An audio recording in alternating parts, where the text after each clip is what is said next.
Hello student, स्वागत है। इस वीडियो में हम पढ़ने वाले हैं कक्षा 10वीं के विज्ञान के महत्वपूर्ण बहुविकल्पी प्रश्न। चैप्टर का नाम है आनुवंशिकता और जैव विकास। पहला क्वेश्चन दे रखा है, जीव की जीनी संरचना को कहते हैं। तो जीनी संरचना को हम जीन प्रारूप कहते हैं। इसका सही उत्तर होगा जीन प्रारूप। दूसरा क्वेश्चन कह रहा है, समजात अंग होते हैं। तो समजात अंग जो होते हैं उनका कार्य में जो समान हो उन्हें हम समरूप अंग कहते हैं। कह रहा है, द ओरिजिन ऑफ स्पेसिस नामक पुस्तक किसने लिखी थी। तो इस पुस्तक के लेखक जो हैं डार्विन जी हैं। नेक्स्ट क्वेश्चन कह रहा है, मनुष्य में कितने जोड़ी गुणसूत्र पाए जाते हैं। तो मनुष्य में 23 जोड़े गुणसूत्र पाए जाते हैं। नेक्स्ट क्वेश्चन कह रहा है, समजात अंग किसे कहते हैं। तो समजात अंग जो क्वेश्चन होता है वो रचना में अगर समान हो तो उसे हम क्या कहते हैं, समजात अंग कहते हैं।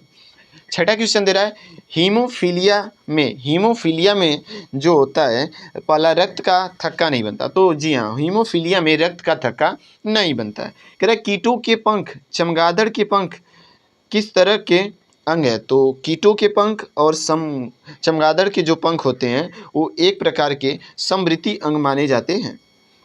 नेक्स्ट क्वेश्चन कर रहा है, वर्तमान प्राणियों में कुछ संरचनाएं ऐसी पाई जाती हैं जिनका शरीर में अब कोई उपयोग नहीं रह गया है। तो ऐसी संरचनाओं को क्या कहते हैं। तो ऐसी संरचनाओं को हम अवशेषी अंग कहते हैं। जिनका कोई उपयोग नहीं उन्हें अवशेषी अंग कहा जाता है। कह रहा है, कोशिकाओं में पाए जाने वाला आनुवांशिक पदार्थ। तो भाई कोशिकाओं में आनुवांशिक पदार्थ जो होता है हमारा डीएनए होता है। डीएनए इसका सही उत्तर हो जाए। कह रहा है, जीन है। जीन क्या है। तो जीन डीएनए का एक भाग होता है। नेक्स्ट क्वेश्चन कह रहा है, जीन शब्द की प्रस्तावना किसने की थी। वाटसन ने, वेंडन ने, मेडल ने, और चौथा ऑप्शन है इनमें से किसी नहीं। तो इसका सही उत्तर है इनमें से किसी नहीं।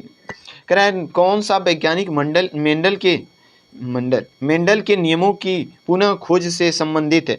तो कौन सा वैज्ञानिक है। तो उस वैज्ञानिक का नाम शर्मक है। नेक्स्ट कह रहा है, मानव में कितने अमीनो एसिड पाए जाते हैं। तो मानव में अमीनो एसिड की संख्या लगभग 20 होती है। कह रहा है, आनुवांशिक उत्परिवर्तन होता है। आनुवांशिक उत्परिवर्तन क्रोमोसोम में होता है। गुणसूत्र बने होते हैं। गुणसूत्र जो होते हैं ये डीएनए, प्रोटीन और आरएनए के बने होते हैं। नेक्स्ट क्वेश्चन है, कोशिका में आनुवांशिक पदार्थ डीएनए होता है। जीन कहाँ स्थित होता है। तो जीन इसका सही उत्तर हो जाएगा गुणसूत्रों में जीन स्थित होता है। आनुवांशिकी इकाइयाँ हैं। तो आनुवांशिक इकाइयाँ क्या है, जीन होती है। जीन शब्द किसने प्रस्तुत किया था। तो जीन शब्द को देने वाले जॉनसन थे। कह रहा है, मलेरिया उत्पन्न करने वाला मच्छर किस तरह से जल में उत्पन्न होता है। तो वो गंदे जल में उत्पन्न होता है। इसी तरह से वीडियो लेक्चर पाने के लिए हमारे चैनल को सब्सक्राइब करें।